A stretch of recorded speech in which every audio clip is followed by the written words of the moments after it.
Vou contar para quem não sabe. Vocês estão olhando para uma menina que há 1 ano e 4 meses atrás estava sentada do lado do caixão do esposo. Estão olhando para uma menina que ficou viúva aos 26 anos de idade. Enterrei o meu marido, um rapaz também de 26 anos de idade.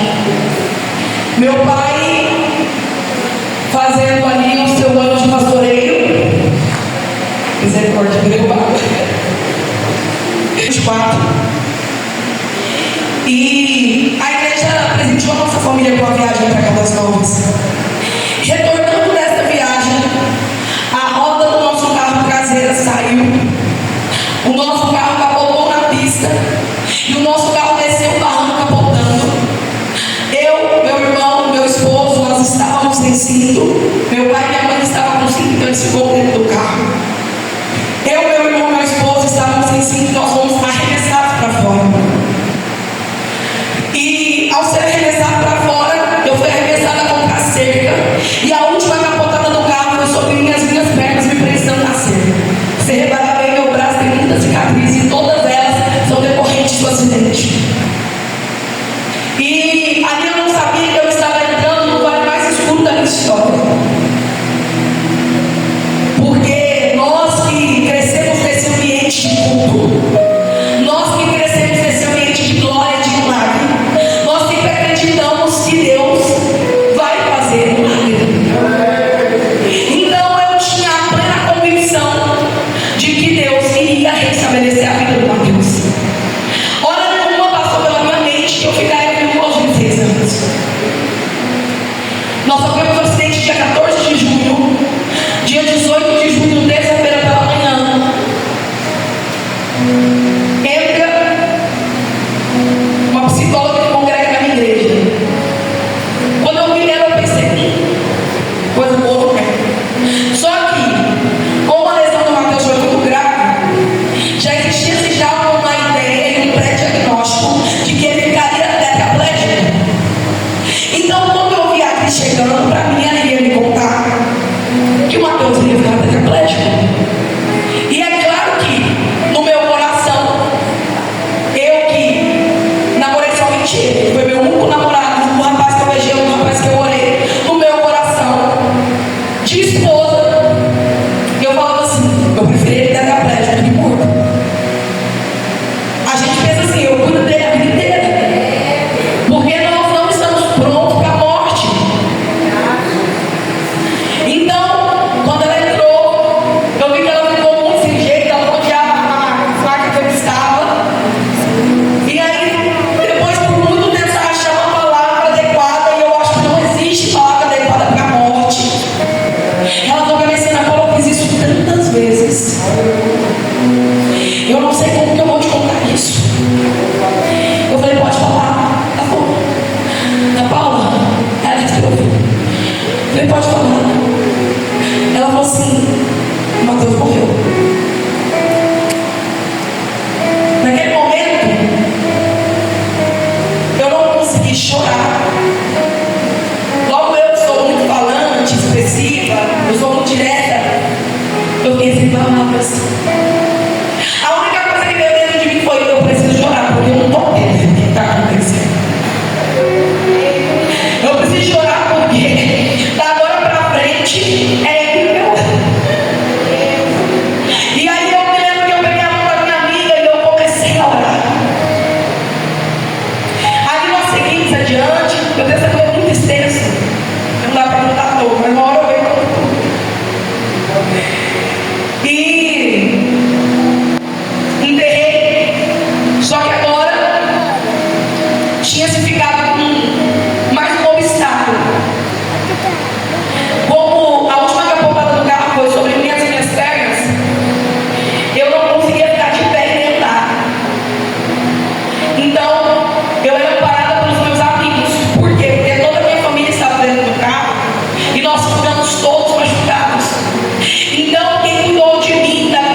6 meses. Nossa acidente foi em junho. Então ela falou que eu só iria ficar em pé em dezembro. E ela falou assim: e se ela voltar a andar? Quando ela voltar a andar, ela não vai andar normal mais. Porque a lesão que ela teve no tornozelo foi muito séria e não vai ter como reverter. Então, ela falou que eu sempre andava puxando o meu pé. Esse pé ela vai brincar, eu falava que ele era pé comigo. Ela falou pra minha amiga que eu sempre andava puxando o pé. Só que, como eu estava de luto, ela me chamou e falou assim: Nora,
Estou sendo abastecido.